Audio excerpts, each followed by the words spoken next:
to have Donald Trump. He is currently a candidate for the Republican nomination for President of the United States.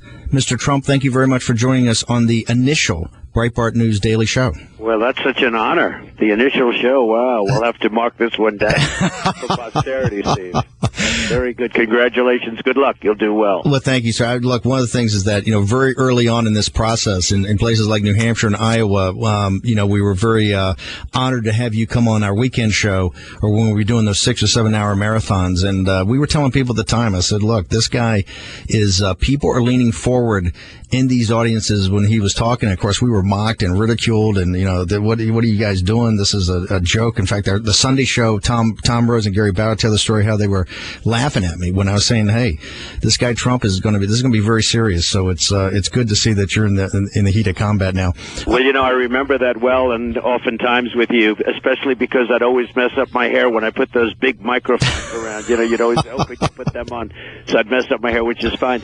But I remember that you looked and you said, "Boy, those are big crowds you're getting. You have more than anybody else by far." I said, "Steve, I'm telling you, just watch." And now we're getting. We had 20,000 in Dallas. We filled up an arena in 3 days. Mark Cuban's arena where the Mavericks play, and 35,000 in Alabama and 20,000 in Oklahoma. And about Iowa and New Hampshire and South Carolina have been unbelievable with the crowd. So we've really, we've had a lot of fun talking about very negative subjects, because everything is negative with the country, Steve. There's nothing good happening. There's nothing positive happening. We don't win anymore. So what is it about the message that, whether it was a year and a half or 2 years ago when you first started this and started going to these events Dave Bossie was putting on in New Hampshire and in Iowa, what is it about the message that you think is resonating most with the American people now that's drawing bigger and bigger crowds and clearly a lot of enthusiasm and has you at the top in many of the polls? Yeah, I think the big message is make America great again. And, I built a great company. In fact, as you know, a lot of people said, well, he won't run. Then I ran. Then I filed different papers. Then they said, well, maybe he won't file his financials. Maybe he's not as rich as we thought. It turned out I was much richer. I built a great company, like an unbelievable. In fact, Steve, I might have filed him anyway, to be honest with you. I think I might have filed him even if I didn't run. So, people have seen what. You mean just to shut the critics up? Say, hey, yeah. Well, I was having people, well, maybe he's not that rich. But, that file, they expose everything. You know it. It was 100 pages of financial information. And I gave and by the way, the biggest one ever filed, I think, was 2 pages. Okay. I was I think it was close to 100 pages. By the way, on the disclosure, I could tell people, he said, they're arguing about his net worth. I said, listen, the cash and marketable securities, which is the acid test, I think is $450 million. Is 2x Mitt Romney's total net worth. So when people talk about it, I said, just go to the cash and marketable securities. That's liquidity. Many hundreds of millions of dollars in cash. And the assets are the best. The buildings in Manhattan, Turnberry in Scotland, one of the great places of the world, and Doral in Miami. There's hundreds of acres of land right next to the airport in Miami. The whole thing.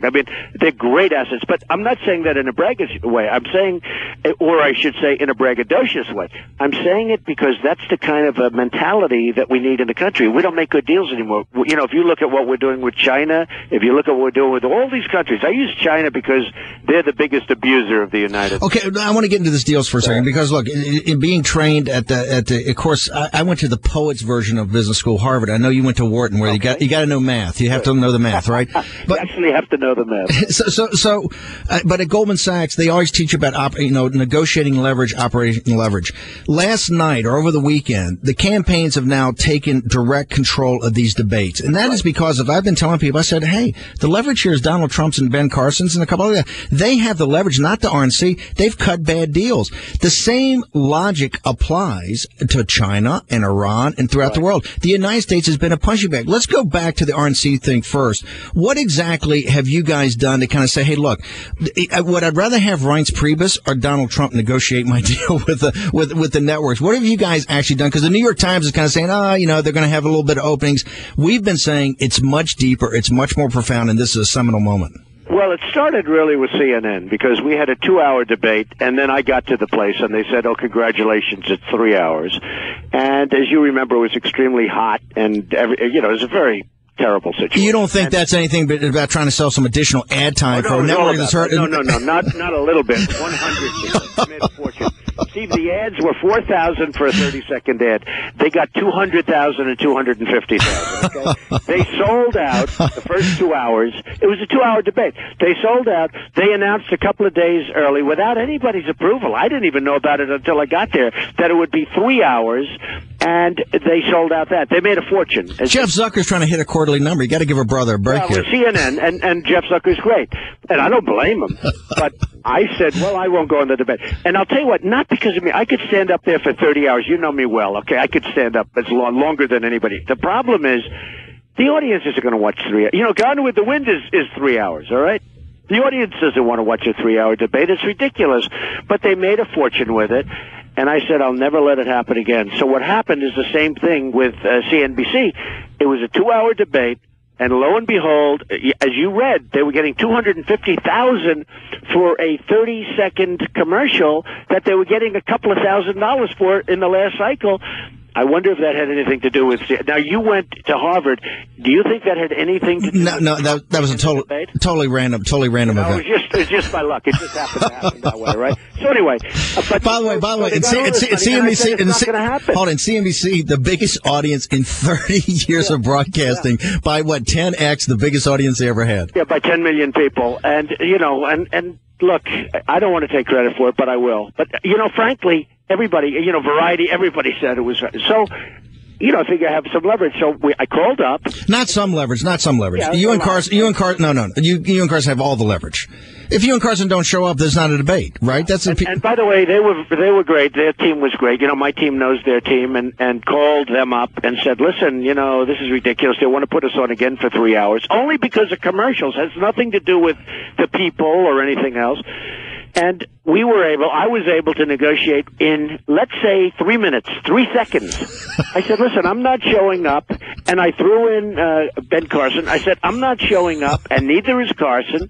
We're not going unless it's a 2-hour debate. They said, okay, we'll make it a 2 hour. That was it. I mean, it was like, now, if the country would negotiate the same way, like the Iran deal is one of the worst deals I've ever seen negotiated of any kind. Forget about country deals. I mean, one of the dumbest deals I've ever seen negotiated of any kind. But I want to talk about the mentality, because I think you see the same mentality. No, it's the mentality of the RNC that you got to play. Look, the media is the Praetorian Guard of the permanent political class. All the consultants that come after you and Dr. Carson and Ted Cruz all day long, the permanent political class's consultants, they're all in bed together, right? They all want they want to. By the way, the same mentality of the RNC is the same mentality. You've got Froman, the trade negotiator. We just had Nigel Farage on. They're over there saying, oh, by the way, if you leave the EU, we're not going to cut a bilateral deal with you. Yeah. These guys, the same mentality, they don't know what negotiating leverage is, whether it's China, whether it's Mexico. They mock you because you said, hey, I'm going to build a wall and they're going to pay for it. Oh, 100% they'll pay, Steve. By the way, 100%. Do you know what we lose on Mexico a year? $45 billion in trade. We have an imbalance with Mexico, $45 billion. The wall's going to cost, they said it was going to cost 12. I can build it for 6. And it'll be bigger, better, and stronger. I'm building the old post office right now in Pennsylvania. You can't miss it. It's got everybody obsessed. You got the big Trump. You got the big Trump. 2016. Everyone said that's a political post. I said no, it's a hotel. It's opening in 2016. By the way, it's 1 year ahead of schedule. It's going to open in 2017. I said we can't do that. So it's 1 year ahead of schedule. It'll open up in September of next year of 20. How about that timing? But very random. By the way, a stunning building. It's absolutely a stunning building in Pennsylvania. It's the greatest hotel in the United States. I mean, it really was incredible. And the amazing thing, and nobody's ever mentioned this, and I'm fine with it, but in the Obama administration, as you know, they run the GSA, and the people at the GSA are terrific people, by the way, very professional people. But to think that Trump got it, it was the most more people, as you can imagine, location. It's the best, this incredible building in the best location.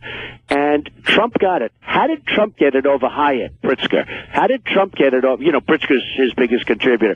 How did Trump get it? Well, Secretary of Commerce, I think, right? Well, that's why, because they didn't get that. Right. So he gave her Secretary of Commerce. That's what happened, in my opinion. They were not happy when they didn't get it. But anyway, what we're building there is going to be incredible. But here's the thing. We're under budget and ahead of schedule.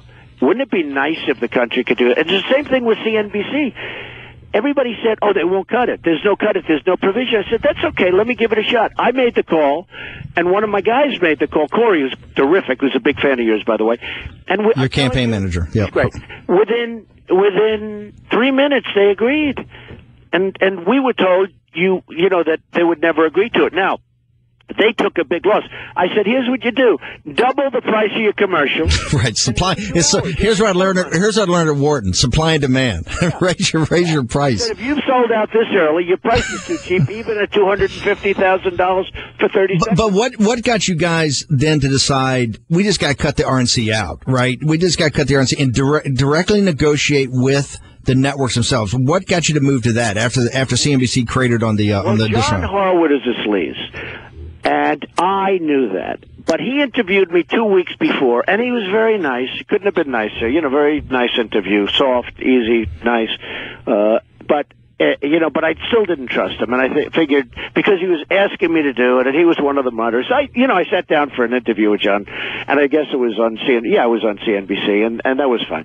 But it was a normal interview, nothing spectacular. And then all of a sudden, he starts with me with the first question, okay? And it wasn't the question, is what he said during the question, And then I actually thought the one that they hit was me. And of course I can say the same thing in all fairness for Fox, and I can say the same thing to a lesser extent, for CNN. I think, I guess that. But the fact is that when he hit me like that, I couldn't believe it. I couldn't believe it. I said, that is disgusting. And he was so nice. In other words, it was a little bit of a setup because he was so nice 2 weeks before with the interview. So I said, very unfair. But it wasn't really me, because I don't mind the tough question. Did you see every online poll had me winning the debate? Did you notice that? Yeah, I saw that. Yep, the Drudge poll particularly. Yep. Even CNBC had me winning the debate. That's sort of an amazing thing. The only way I didn't win the debate is some of the pundits that are going absolutely crazy that I'm leading in the polls. They can't, they're going crazy. Their whole lives are at stake, it seems. They should loosen up a little bit. But, so that was the story. I thought the moderators just didn't do it. I like Becky Quick, by the way. I really do. Well, you've been on CNBC a lot, but I like Becky and I like Carl. The other Harwood is not a good guy. He's not a good. But is going forward this negotiation? Are you guys going to try to change structure, format? You've got the leverage. The networks. If a network doesn't like it, you say, hey, look, guys, we're just drop the debate. We're going to do something. We'll go to somebody else. We have the leverage. Think of it. They're making a fortune off of us.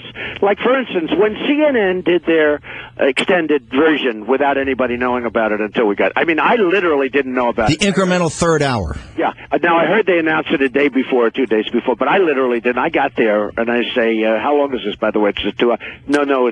They walked in. They said it's a 3 hour debate. I said, "What do you mean a 3 hour? It wasn't agreed to." When they did that, I said we should immediately strike and we should ask. I'm like a union worker. Hey, Steve, we should immediately strike and we should ask for that extra hour. At least 50% of that money comes to the RNC, comes to the Republican Party, okay? Or, what I really said, and you know I said this, let it go to the wounded warriors, let it go to the veterans, all of the money that they made.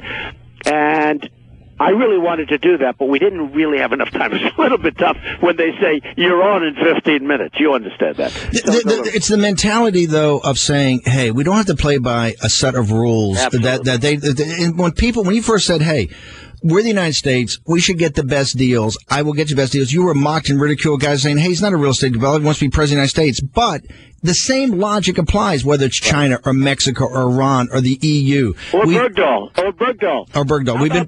We've been pushed around by everybody. They get Bergdahl, they get 5 killers that they've wanted for 8 years, okay? Okay, that's the way we negotiate. I don't want Bergdahl. Send them back, drop them back in the middle of the place. But we get Bergdahl, a traitor. They get 5 killers. What kind of a deal? That's the way we deal. What would you do different? What would you do different as president of the United States and commander in chief in this area of really representing American interests versus people like countries like China, like Mexico, like Iran, like the EU? Well, many things, Steve. Number one, I have a natural way of negotiating. Okay. And I know the greatest negotiators. They're friends and enemies of mine. I have enemies and I have friends. Okay. And, we're too predictable as a country. Everyone says, like even sending these 50 guys in. What do we have to announce that we're sending them in? Okay. these guys are in great danger now because they're going to be looking for them. Why can't we just send them in and not say anything? Because, a whole new concept, kind of like FDR ran World War II, right? I don't think we tell the Germans, here's what we're going to do. Don't telegraph Every it. time we do something, we have to announce it, okay? Because he's just a political guy who's doing a horrible job as president. He's the worst president ever. He's doing a horrible job. So instead of sending 50 guys in that are top guys, these are really great guys, right? But they're in great danger because this enemy is not stupid. They're now looking for these 50 guys. Why didn't we just send them in and not say anything? Because he has to talk because everything's politics. But basically, if you look at it's everything. It's everything. It's military. It came out in all the polls that I'd be by far the best on financial and the economy. And they said I'd be by far the best on the military. And I would be the best on the military. But what you have to do is you have to get the right people in to negotiate. Now, Carl Icahn endorsed me. You know Carl, okay? And Carl pretty tough hombre. Pretty tough hombre, okay? Great. Built a tremendous fortune. He doesn't want money. I mean, he doesn't want a fee. He wants to do it because he wants to do it. I mean, number one, he loves the country. Number two, it's a challenge for him. He's tired with all these deals. He does deals. He does great. Just what China wants to know is that Carl Icahn's going to be negotiating across the table from him. Well, I laugh as I tell, and some people don't know who he is. In the audience, they're not sure. I said, just trust me. So we put Carl. I say, Carl, do me a favor. You negotiate with China. Look over the trade packs.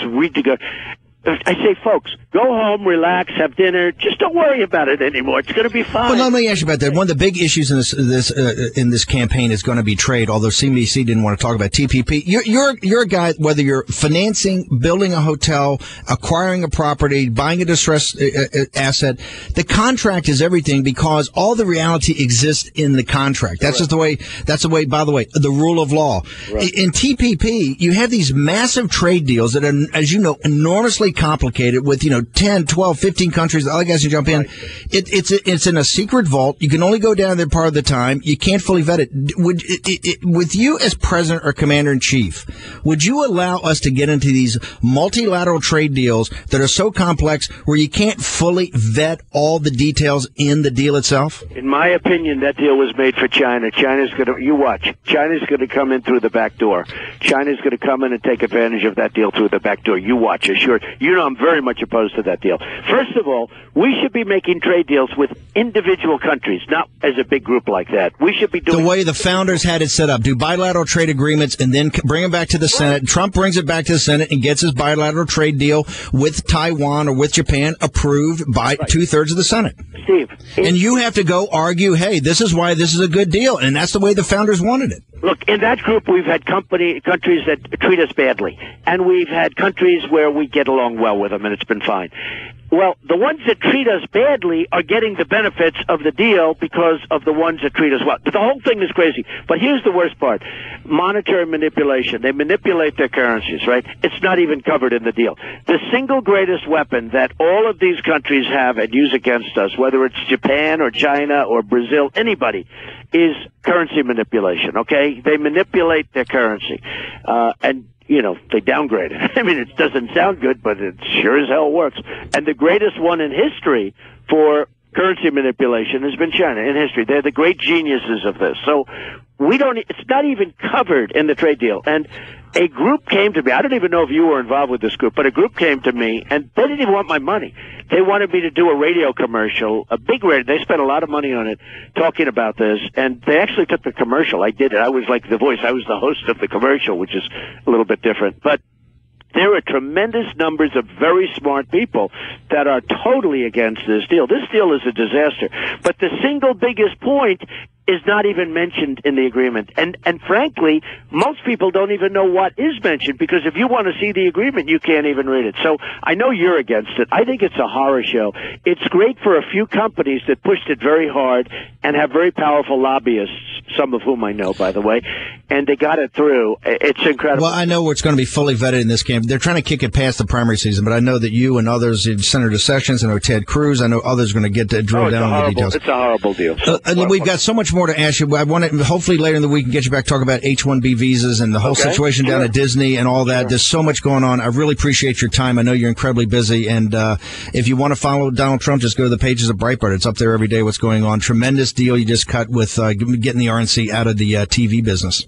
Well, they're going to be, and by the way, Reince is a very good guy, but this takes a lot of pressure off him, frankly, and we know how to negotiate, and it'll be a much fairer situation. I think if you had a choice between Reince Priebus, as nice a guy as he is, and Donald Trump cutting your the TV deal, I think most people would take Donald Trump. Well, I'm not allowed to say that, okay? So I'm not. But I can tell you he's a very good guy. He really is. He's a very nice person, and I think that he is hopefully he's going to do a good job. Hey, look, you get a candidate, you really need that RNC to go in there and fight hard. And they have to be very tough and very smart. You have this crazy, Wasserman Schultz, Deborah Wasserman Schultz, who is in there, a highly neurotic woman. This is a woman that is a terrible person. I watch her on television. She is a terrible person.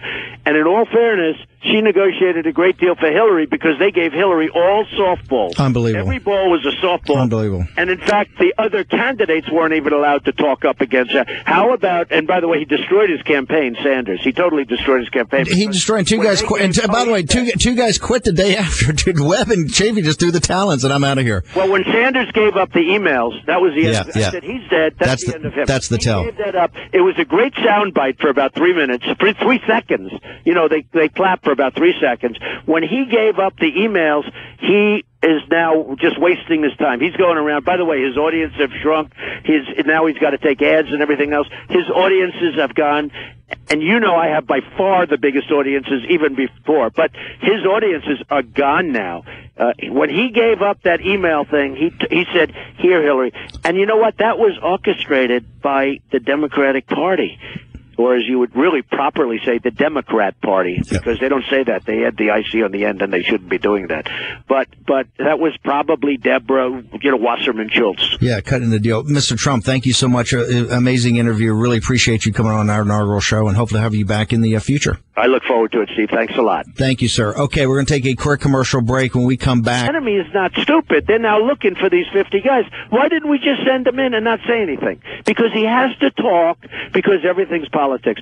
But basically, if you look at it's everything. It's everything. It's military. It came out in all the polls that I'd be by far the best on financial and the economy.